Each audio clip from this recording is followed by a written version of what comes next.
Salve, Regina, Mater misericordiae.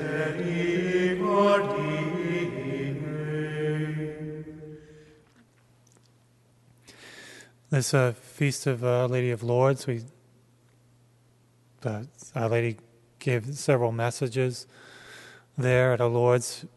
The first thing Bernadette did was kneel down when she saw Our Lady and reached for her rosary and went to make the sign of the cross, and she wasn't able to until Our Lady first made the sign of the cross, and then they prayed the rosary together, sort of. Our Lady didn't pray the Hail Mary, I don't believe. She did say the Glory Be and the Our Father.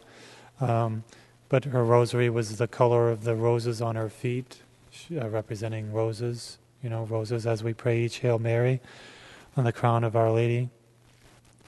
So there's the message of the rosary and prayer, and Our Lady asked for Saint Bernadette and presumably all of us to pray for the conversion of sinners.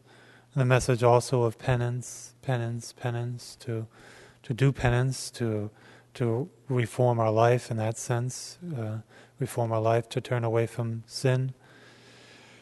And the message of that Our Lady is the health of the sick, the comforter of the afflicted, and the Lord's water that sprung up deliberately at Our Lady's request. Our Lady wanted that spring of water to spring up, and she wanted to heal so many people, thousands, millions perhaps, of people from their bodily illnesses and also their spiritual illnesses, to come to her as their mother, as the health of the sick, and our comforter, as mothers are, comforters of their children, especially those who are sick and infirm and troubled in any way.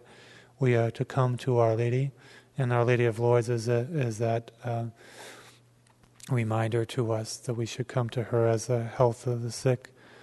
But perhaps the greatest message there is the affirmation and the highlighting the dogma of the Immaculate Conception, where at the very end of the apparitions, Saint Bernadette asks her name after asking it many times and just getting a smile. Our Lady finally does. She opens her hand and she looks up to heaven and says in a trembling voice, "I am the Immaculate Conception." Yes, that dogma of the Immaculate Conception, I confirm that, but I even say, in a unique way, I am the Immaculate Conception. I am immaculateness itself. I am full of the grace of God. That's what we have in the Gospel here. The angel Gabriel appearing to Mary and saying, "Hail, full of grace," which is the same thing as saying, "Hail, Immaculate Conception." And the vision in the Apocalypse of Our Lady clothed with the sun, the same thing as saying in cryptic, in visual way, "I am the Immaculate Conception," clothed with the sun, representing the grace of God. She's clothed in the grace of God. And so we look up to her as the Immaculate Conception. We look up to her as the one free from sin and full of God, full of God's grace. We look up to her for inspiration, for strength, for guidance in this life of wickedness, this life of temptation, this life of danger of sin.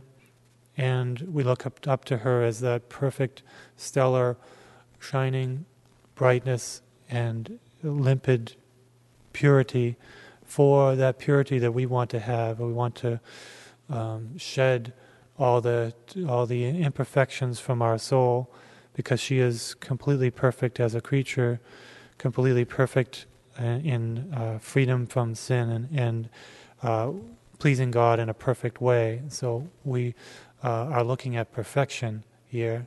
We're looking at perfection, and we want to perfect ourselves. We are called to perfection, called to holiness, called to immaculate purity. And so we need a model. We need more than a model. We need someone who is going to guide us and strengthen us and push us and change us. And that is the role of Our Lady, the role of Our Lady of Lourdes, to change us, to make us more immaculate, more pure, more perfect, and to set those high standards of purity and holiness. And it's a trouble, a plague in our society today that our standards are so low. They've gotten lower and lower, and we don't even realize. We think we're doing good. We think we're pretty good because our standards are so low.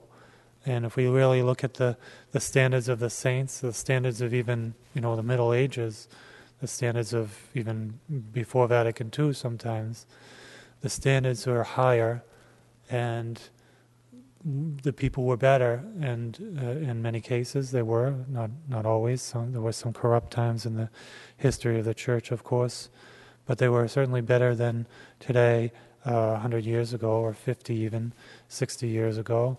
We know that and looking at television and looking at the customs and the customs of dress, the customs of speech, the customs of the way of living. Family life was better because the standards were higher, and they've gone much, much lower. And even today, if we think we're pretty good, that doesn't measure up to the way it was earlier. So we need to really set those standards where they should be, higher, and even set the standards as they are going to be on the day of our judgment. To raise those standards, to raise them to the point of the saints, to the point of the teachings of the Church, to our own self. We know we can be better. We can be much better, and we need to strive to be much better and much more perfect. And again, to turn to Our Lady, to ask her to set those standards in our mind, in our heart, and to help us and strengthen us to live up to them, to strive to be perfect, and to be faithful to that, to persevere in that effort.